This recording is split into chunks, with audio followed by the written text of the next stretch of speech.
4장 천국과 지옥. 지구는 사랑스러울 정도로 아름다울 뿐 아니라 특별한 사건이 없는 한 우리에게 마음의 고요를 허락하는 곳이기도 하다. 변화가 이때 아주 천천히 일어난다. 한 개인이 평생 동안 겪게 되는 자연재해도 대단한 것이라고 해야 태풍 정도가 고작이니 우리는 지구에서 크게 걱정하지 않고 살아갈 수 있는 것이다. 그러나 긴 자연의 역사를 살펴보면 자연재해에 관한 흔적들이 여기저기에 남아있다. 세상이 온통 풍비박산 난 적이 한두 번이 아니다. 어디 그뿐인가. 의도적일 수도 있고 아닐 수도 있지만 최근에는 자기 파멸적인 재앙을 불러올지도 모르는 기술적 발전이 파괴의 요인으로 작용하고 있다. 과거의 기록이 잘 보존되어 있는 다른 행성들의 지형을 살펴봐도 그곳에서 대규모의 자연재해들이 많이 일어났음을 알 수 있다. 결국 얼마나 긴 시간 척도로 변화를 보느냐에 따라 평온과 고요의 지구가 격동과 소란의 행성이 될 수도 있다. 인생 100년에서는 상상조차 할 수 없는 사건이라도 100만 년이라는 긴 세월에는 필연적으로 발생할 수 있기 때문이다.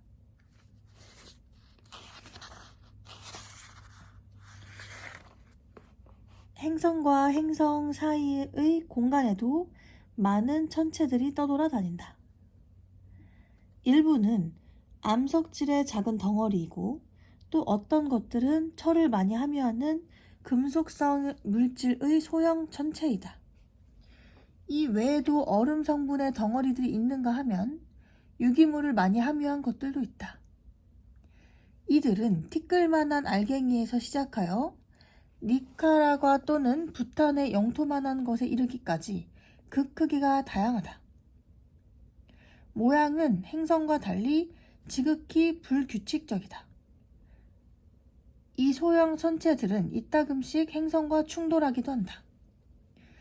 퉁구스카 대폭발 사건의 원인이 된 물체도 아마 혜성이었을 것이다. 퉁구스카 사건은 지름 100m, 무게 수백만 톤, 초속 30km의 속력으로 달리던 얼음덩어리, 즉 혜성 조각이 지구와 충돌한 결과라고 생각된다. 지름이 100m라면 미식축구 경기장 하나를 연상하면 되고 초속 30km는 시속으로 거의 11만 km에 해당하는 엄청난 속력이다. 만일 이와 같은 규모의 충돌이 오늘날 다시 발생한다면 정신적 공황 상태에 빠진 사람들은 그것을 핵폭발로 오인할 소지가 다분하다. 혜성 충돌의 결과가 메가톤급의 핵폭탄이 폭발할 때 볼 수 있는 상황과 아주 흡사하기 때문이다. 치솟는 불덩이의 규모며 버섯구름의 출현은 물론이고 그 모양까지 똑같다. 한 가지 차이가 있다면 그것은 혜성의 경우 감마선의 방출과 방사능 낙진이 없다는 점이다. 큼직한 혜성 조각과 지구가 충돌할 확률이 희박하기는 하지만 그렇다고 해서 이러한 사건이 전혀 안 일어난다는 보장은 없다. 자연에서 반드시 일어날 수 있는 현상이라는 말이다. 그렇다면 자연현상이 핵전쟁을 유발할 수도 있지 않을까? 괴이한 시나리오이긴 하지만 한번 들어보도록 하자.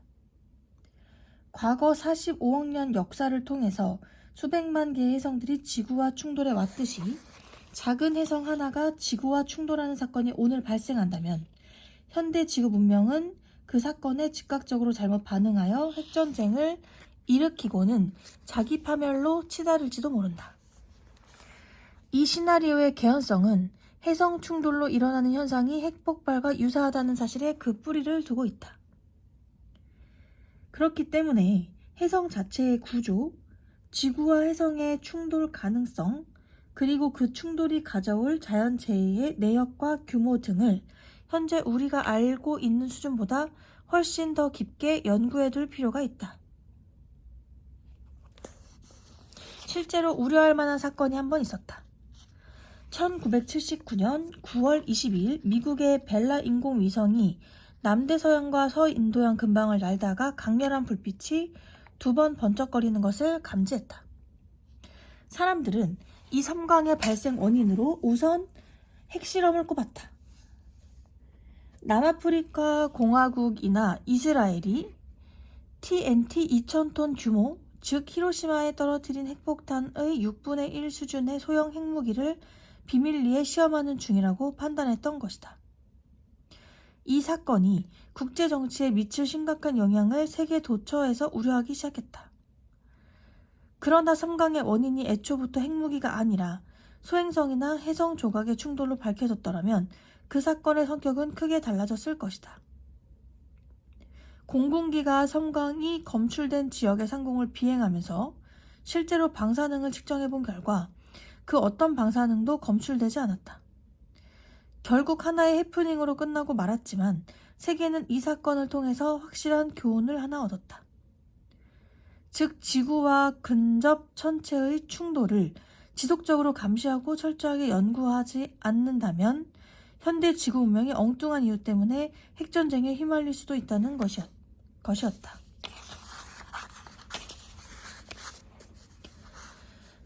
(16에서 17세기에 세계 천문학을 이끌어가던 학자들도 해성에 푹 빠져 있었다. 뉴턴 역시 해성이라면 사족을 못 쓰는 편이었다. 케플러는 해성이 마치 바닷속 물고기같이 우주 공간을 헤엄쳐 다닌다고 서술했으며 해성의 꼬리가 항상 태양의 반대 방향으로 놓이는 것을 근거로 해성은 태양의 빛에 의해 사라진다고 생각했다. 여러모로 보아 완고한 이성주의자라 할 만한 데이비드 휴me 같은 학자도 해성에 관하여 아주 묘한 아이디어를 갖고 있었다. 행성은 별들의 짝짓기를 통해서 태어나는데 해성이 행성계의 생성을 가능케 하는 일종의 생식세포일 수 있다고 생각했던 것이다. 즉 해성이 장차 행성이 될 난자나 정자라는 제안이었다. 대학 시절에 뉴턴은 맨눈으로 해성을 찾느라 여러 날 밤을 뜬 눈으로 지새웠기 때문에 나중에 병이 날 지경이었다고 한다. 그가 반사망원경을 발명하기 전의 일이었다.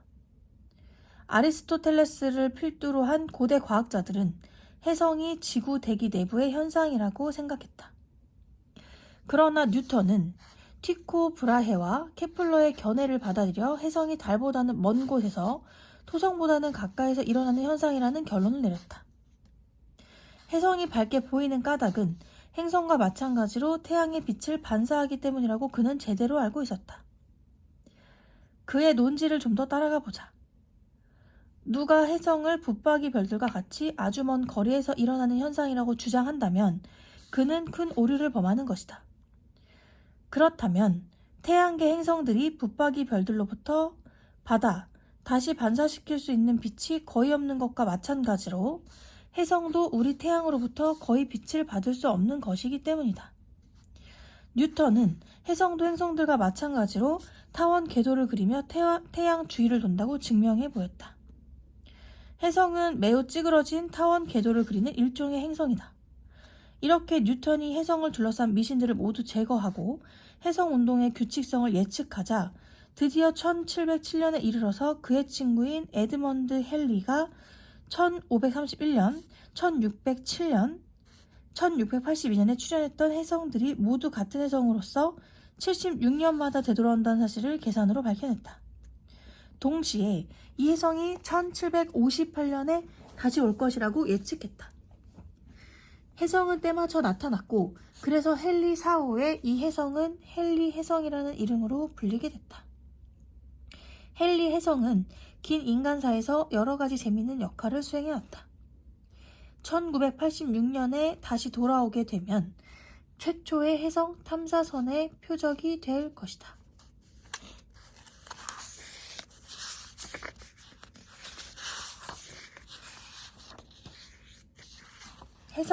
행성들은 태양 주위의 타원 궤도를 따라 운동하지만 그 그 궤도의 모양이 아주 찌그러진 타원은 아니다. 언뜻 보기에는, 그리고 웬만한 어림짐작으로는 원 궤도와 구별이 잘 가지 않을 정도로 원에 가까운 타원이다. 그것에 비해 해성은, 특히 공전주기가 긴 해성일수록 정말 보란듯이 길쭉한 타원형의 궤도를 그리며 돈다. 어째서 행성들은 거의 원형 궤도를, 그리고 이웃 행성들과 갈라선 듯 따로따로 멀리 떨어진 원 궤도를 도는가? 그런데 해성은 어떤 연유에서 길쭉한 타원을 그린단 말인가? 그것은 행성들이 태양계의 고참인 반면에 해성은 신참내기들이기 때문이다. 행성들이 아주 찌그러진 모양의 타원 궤도를 따라서 태양 주위를 공전한다면 서로 교차하는 지점이 있을 것이고, 그렇다면 언젠가는 필연적으로 충돌하게 될 것이다. 태양계의 형성 초기에는 생성 중이던 행성들이 꽤 많았을 것이다. 그것들 중에서 긴 타원형 궤도를 그리며 서로 엇갈리는 궤도를 돌던 행성들은 충돌하여 붕괴할 수밖에 없었다. 반면에 원형 궤도를 돌던 원시 행성들은 살아남아 점점 크게 자랄 수 있었다. 현재 행성들은 충돌이라는 자연 선택의 과정에서 살아남은 것들이다. 초기의 파국적 충돌을 모두 이겨내고 이제 우리 태양계는 중년의 안정기에 들어선 것이다. 태양계의 외곽 행성계 너머 어두컴컴한 저편에는 수족에 이르는 해성의 핵들이 둥글게 원 궤도를 이루고 모여서 하나의 거대한 구름을 이루고 있다. 이것을 오호트의 해성 핵구름이라고 부른다. 구름을 형성하는 해성의 핵 하나하나는 인디애나폴리스 500 자동차 경기장에서 달리는 경주용 자동차보다 결코 빠르지 않은 속력으로 태양 주위를 공전한다. 이것은 다른 행성에 비하면 아주 느린 속력이다. 해성 핵의 대부분은 지름이 1km가 넘는 거대한 눈덩어리로서 사람이 굴릴 수 있다면 대굴대굴 굴러갈 수 있을 정도로 구에 가까운 형상이다. 대부분의 해성들은 명왕성의 궤도가 그리는 경계선을 뚫고 그 안으로 넘어 들어오는 일이 거의 없다. 그러나 가끔씩 태양계의 외곽을 지나는 별의 중력이 해성이 느끼던 인력의 변화를 주어 해성 구름에 요란을 일으키는 일이 생긴다. 그러다 보면 해성의 핵이 대단히 길쭉한 타원형의 궤도를 타고 태양을 향해 돌진하게 된다. 도중에 목성이나 토성의 인력을 받으면 그 궤도의 모양과 방향이 또 바뀐다. 이러한 일은 평균 100년에 한 번꼴로 일어난다. 목성과 화성 궤도 중간쯤에 이르면 해성의 핵은 태양의 열을 받아 증발하기 시작한다.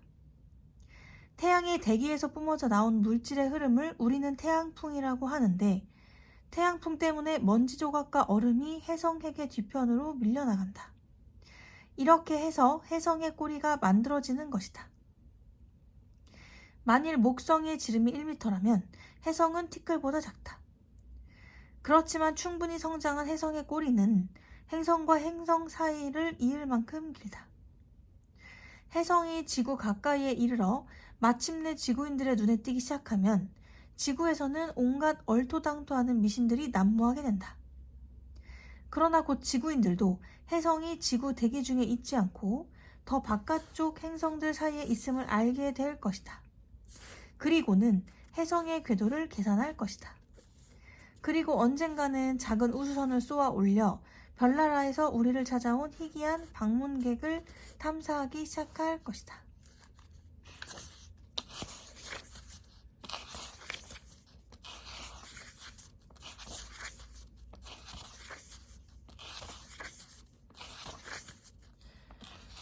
금성은 질량, 크기, 밀도면에서 지구와 거의 동일하다. 금성은 지구에 가장 가까운 행성으로서 수백 년 동안 우리 지구의 자매로 여겨져 왔다. 지구의 자매는 진짜 어떻게 생겼을까? 우리보다 태양에 조금 더 가까이 있으니 지구보다 약간 더 따뜻할 것이다. 그렇다면 금성은 싱그러운 여름 기후의 행성일까? 충돌 구덩이들이 금성에도 있을까? 아니면 침식작용으로 다 깎여 없어졌을까? 화산이 있을까? 산은, 바다는, 그리고 생물은? 망원경을 통해서 금성을 처음 본 사람이 갈릴레오이다. 때는 1609년. 그러나 그의 시야에 들어온 모습은 특징이라고는 전혀 찾아볼 수 없는 하나의 밋밋한 원판이었다. 갈릴레오는 금성도 달과 마찬가지로 얇은 초승달 모양에서 둥그런 보름달로 그 위상이 변한다고 기술했다. 금성의 위상 변화도 달의 위상 변화와 같은 원리에서 이루어진다. 우리에게 금성의 밤쪽이 주로 보일 때가 있고 금성의 낮쪽이 주로 보일 때도 있다. 말이 나온 김에 이러한 관측 사실들이 지구가 태양 주위를 돌지 태양이 지구 주위를 도는 것이 아니라는 태양 중심 우주관의 근거를 제공했다는 것을 지적해두겠다. 갈릴레오 이후에 광학 망원경의 구경이 점점 커졌고 동시에 망원경의 분해능도 높아졌다. 그럼에도 불구하고 망원경으로 보이는 금성의 모습은 갈릴레오 시대와 별로 다르지 않다. 확실히 금성은 두껍고 불투명한 구름으로 덮여 있다. 우리가 아침 혹은 저녁 하늘에서 보는 샛별의 밝은 빛은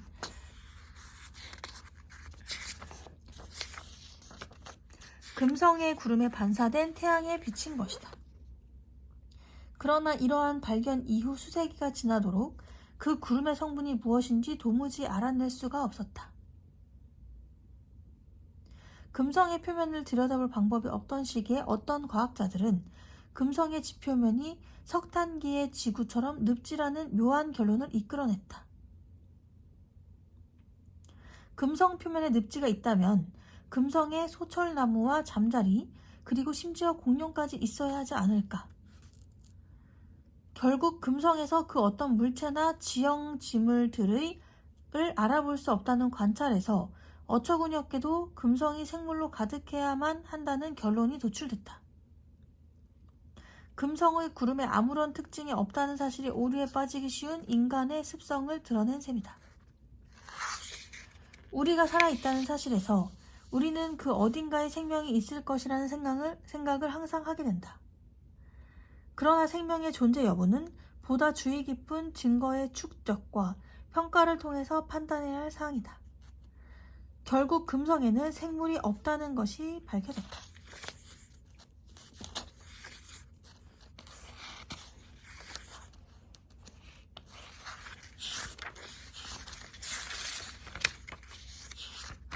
지구의 경우 또 다른 요인 때문에 풍경과 기후가 바뀐다. 그것은 지적 생물의 활동이다. 금성처럼 지구에도 이산화탄소와 수증기가 존재하므로 온실효과가 작용한다. 온실효과가 없었다면 지구 전체의 평균 온도는 영하에 머물렀을 것이다. 온실효과 때문에 지구의 바다는 액체 상태를 유지할 수 있었고 생물은 살아남을 수 있었다. 어느 정도 온실효과는 이렇게 생명에게 유익하다. 금성처럼 지구에도 약 90기압의 이산화탄소가 있다. 기체 상태가 아니라 석회암이나 다른 종류의 탄산염 형태로 지각에 존재한다. 지구가 지금보다 태양과 아주 조금만 더 가까웠다면 지구의 기온은 현재보다 약간 높았을 것이고 그 때문에 이산화탄소의 일부가 암석에서 대기 중으로 분출하게 됐을 것이다. 이산화탄소의 증가는 온실효과를 높이는 쪽으로 작용할 것이고 이에 따라서 지표의 온도 역시 더 상승할 것이다. 이제 더 뜨거워진 표면 온도는 더 많은 양의 탄산염들을 이산화탄소로 기화시켜서 온실효과는 한층 더 효율적으로 작용하게 된다. 즉 온실효과의 폭주로 말미암아 지구의 표면 온도가 현재보다 무척 더 높아질 가능성이 있다. 실제로 이런 폭주 현상이 금성의 초기 역사에서 벌어졌던 것 같아. 지구보다 금성이 태양에 더 가깝기 때문이다. 현재 금성의 표면이 처한 상황을 보고 있노라면 우리는 엄청난 규모의 재앙이 지구의 위치에서도 일어날 수 있다는 경고의 메시지를 읽게 된다. 현대 산업 문명의 주요 에너지원은 화석 연료이다. 우리는 나무, 석유, 석탄, 천연가스를 태우고 이 과정에서 폐기기체 주로 이산화탄소를 대기 중에 내보내고 있다. 결과적으로 지구 대기의 이산화탄소 함량이 점차 증가하고 있다. 그러므로 언젠가는 지구의 기온이 온실효과로 인해 급격히 치솟을 가능성이 있다. 지구 전체의 평균 기온이 1도 내지 2도만 상승해도 그것이 초래할 재앙은 잠옷 심각하다. 석탄, 석유, 휘발유를 태울 때 이산화탄소뿐 아니라 황산기체도 대기 중으로 내보내진다. 그렇기 때문에 금성에서처럼 지구의 성층권에도 아주 작은 액체 황산의 방울들로 이루어진 상당한 규모의 황산 안개층이 형성된다. 우리의 주요 도시들은 유독가스로 오염돼 있다. 인간이 무심코 행하는 일련의 활동들이 장기간에 걸쳐 어떤 결과를 초래할지 제대로 알지도 못하는 상태에서 우리는 현재의 생활 방식을 그대로 고집하며 살고 있다. 그러나 인간은 정반대의 측면에서도 기후를 교란시켜 왔다. 수십만 년 동안 인간은 숲을 태우고 나무를 베고 가축을 초원에 방목함으로써 초원의 밀림을 지속적으로 파괴해왔다. 화전 농업과 산업을 위한 열대림의 개간 그리고 지나친 방목이 지구 도처에 만연하고 있다. 그러나 숲은 초원보다 어둡고 초원은 사막보다 어둡다. 결과적으로 지표에 흡수되는 햇빛의 양이 줄어들고 있다는 이야기이다. 즉 토지의 사용 양식이 변함에 따라 지구 표면의 온도가 낮아질 수 있다. 이러한 식의 냉각은 극지방에 있는 만년설 지대의 넓이를 증가시킬 것이다. 만년설 지대가 넓어지면 햇빛이 더 잘 반사되어 지구 밖으로 나간다. 그 결과로 지구의 표면 온도는 더욱 낮아질 것이다. 이것이 온실효과의 또 다른 방향으로의 폭주이다. 급격하게 치솟는 반사도 때문에 지구는 종국의 백색 재앙의 위기에 빠질지도 모른다. 우리의 아름답고 푸른 행성 지구는 인류가 아는 유일한 삶의 보금자리이다. 금성은 너무 덥고 화성은 너무 춥지만 지구의 기후는 적당하다. 인류에게 지구야말로 낙원인 듯하다. 결국 우리는 이곳에서 진화해왔다. 지구의 현재 기후 여건이 실은 불안정한 평형 상태일 가능성이 있는데도 불구하고 인간은 자기 파멸을 가져올 수 있는 수단들을 동원하여 지구의 연약한 환경을 더욱 교란시키고 있는 중이다. 그것이 초래할 심각한 결과는 전혀 개의치 않고 말이다. 지구의 환경이 지옥과 같은 금성의 현실이나 빙하기에 놓여있는 화성의 현재 상황으로 근접할 위험은 없는가? 이 질문에 당장 할 수 있는 답은 현재로서는 아직은 아무도 모른다 뿐이다. 행성 지구의 전일적 기후학 그리고 비교 행성학적 연구는 아직 초보 단계에 있다. 이 분야 연구들에 지원되는 예산의 규모 또한 아주 보잘것없다. 우리는 지구 기후의 장기 변화에 대해서 참으로 무지하다. 인류는 자신의 무지를 망각한 채 대기를 오염시키고 숲을 제거함으로써 지표면의 반사도를 점점 높이고 있다.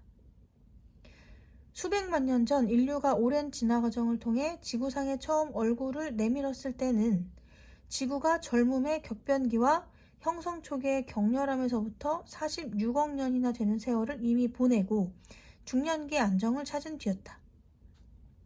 그러나 현대에 들어와서 인류의 활동이 지구에 아주 새롭고 결정적인 영향을 미치는 요인으로 작용하기 시작했다.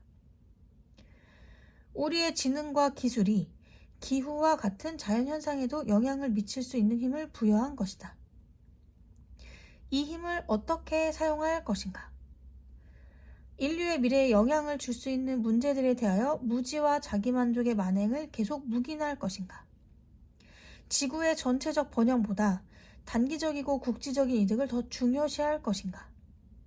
아니면 우리의 자녀와 손자, 손녀를 위한 걱정과 함께 미묘하고 복잡하게 작용하는 생명 유지의 전 지구적 메커니즘을 올바로 이해하고 보호하기 위해서 좀 더 긴 안목을 가져야 할 것인가? 알고 보니 지구는 참으로 작고 참으로 연약한 세계이다. 지구는 좀 더 소중히 다루어져야 할 존재인 것이다.